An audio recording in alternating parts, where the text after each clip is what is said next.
Hello students, आज हम आपके सामने टाइप्स ऑफ रिएक्शन का पार्ट 2 लेकर आई हूँ, जिसमें हम लोग बाकी के 3 बचे हुए रिएक्शंस के बारे में पढ़ने वाले हैं।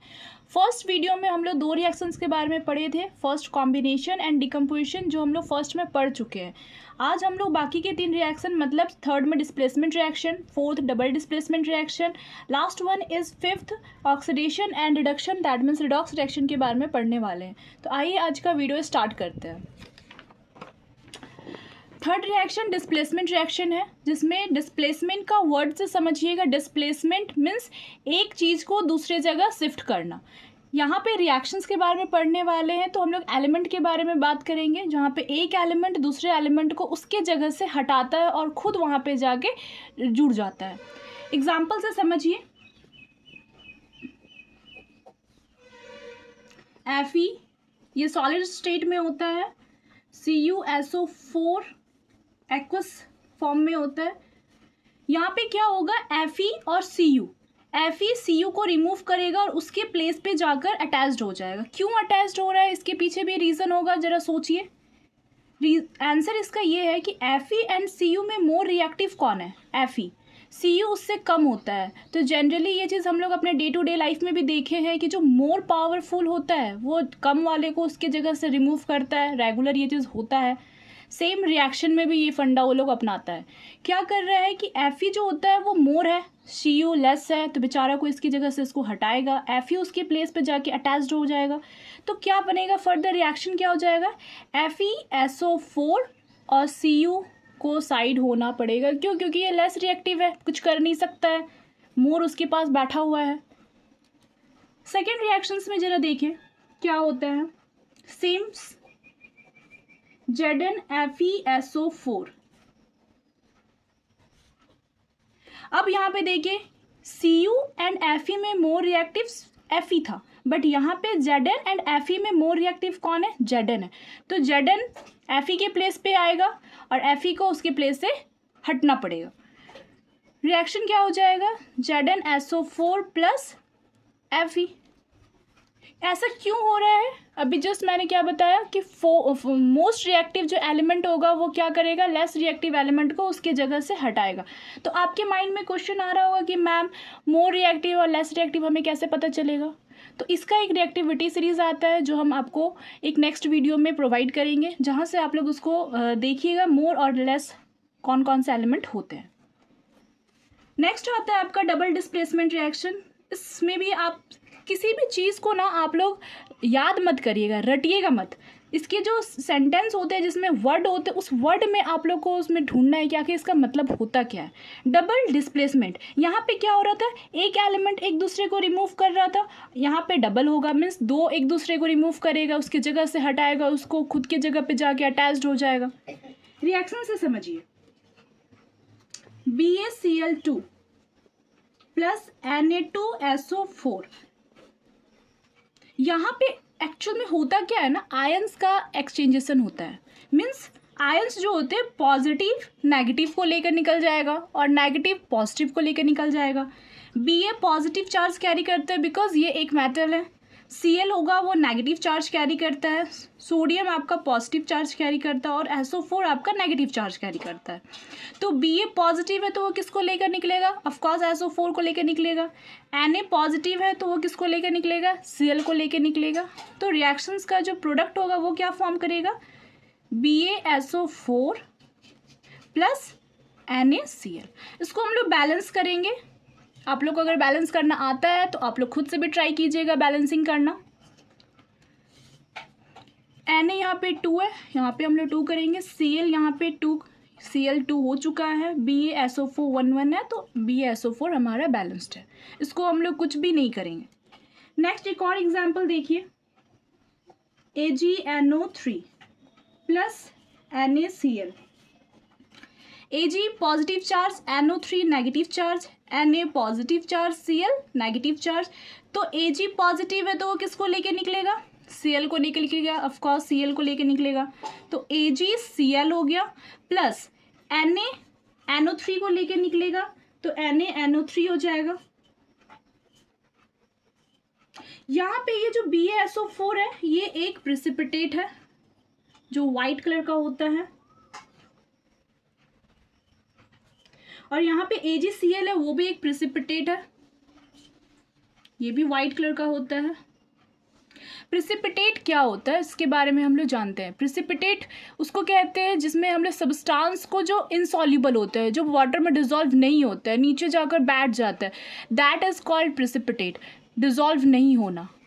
यहाँ पे AgCl और BaSO4 है, वो आपका क्या हो रहा है, प्रिसिपिटेट के फॉर्म में फॉर्म हो रहा है।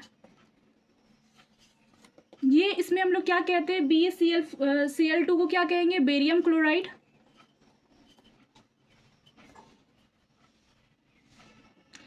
Na2SO4 को क्या कहेंगे, सोडियम सल्फेट।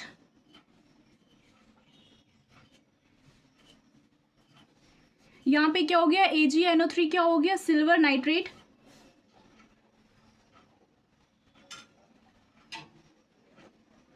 NaCl क्या हो गया, सोडियम क्लोराइड।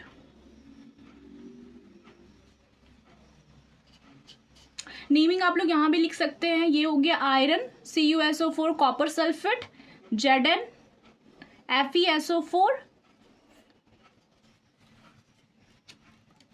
नेक्स्ट आते हैं फिफ्थ रिएक्शन,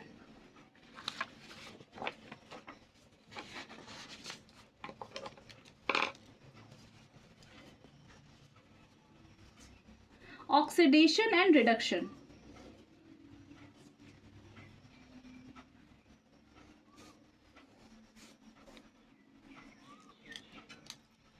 ऑक्सीडेशन का मतलब क्या होता है, ऑक्सीजन का एडिशन होना। जहाँ पे जिस रिएक्शन में ऑक्सीजन का अगर एडिशन हो रहा है तो उस रिएक्शन को हम लोग क्या कहते हैं, ऑक्सीडेशन रिएक्शन, ऑक्सीजन का जुड़ना। एक और चीज़ होता है, एक तो हो गया ऑक्सीजन का ऐड होना, और दूसरा चीज़ क्या होता है, हाइड्रोजन का रिमूवल होना।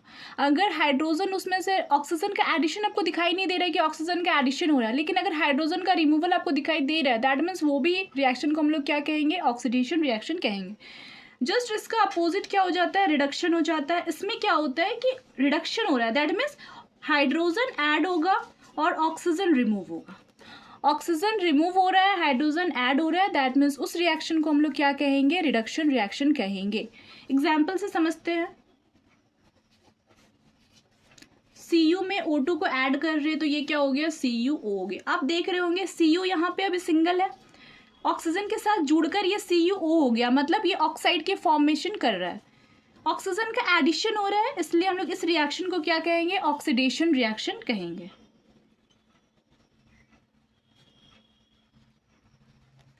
सेम एज CuO प्लस, अगर हम लोग इसमें क्या कर रहे हैं, हाइड्रोजन को ऐड कर रहे हैं,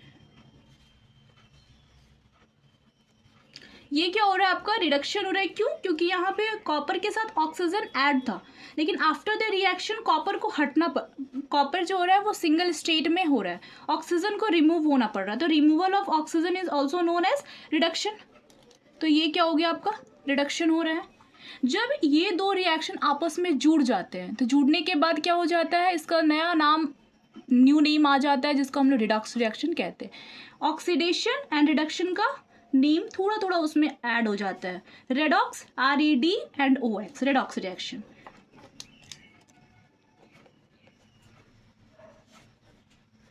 इस रिएक्शन में आपको क्या होता है, ऑक्सीडेशन एंड रिडक्शन एक ही रिएक्शन में दोनों देखने को मिलता है। एक एग्जांपल से देखिए, CuO प्लस H2, जब हम लोग इसको हीट कर रहे हैं तो Cu अलग हो रहा है एंड H2O अलग हो रहा है। यहाँ पे देखिए CuO जो है इसमें ऑक्सीजन ऐड है, यहाँ पे आया तो ये इसको ऑक्सीजन रिमूव होना पड़ा, मतलब रिमूवल ऑफ ऑक्सीजन क्या होता है, रिडक्शन होता है। यहाँ पे हाइड्रोजन अभी अकेला है बेचारा, जब आफ्टर द रिएक्शन क्या हो रहा है, यहाँ पे ऑक्सीजन इसमें ऐड हो गया, मतलब एडिशन ऑफ ऑक्सीजन क्या होता है, ऑक्सीडेशन होता है। तो इस रिएक्शन में क्या हो रहा है, आपको दोनों चीज़ देखने को मिल रहा है, रिडक्शन भी देखने को मिल रहा है और ऑक्सीडेशन भी देखने को मिल रहा है, इसलिए इस रिएक्शन को हम लोग क्या कहेंगे, रिडॉक्स रिएक्शन कहेंगे। मीन्स दोनों एक ही रिएक्शन में देखने को मिलता है।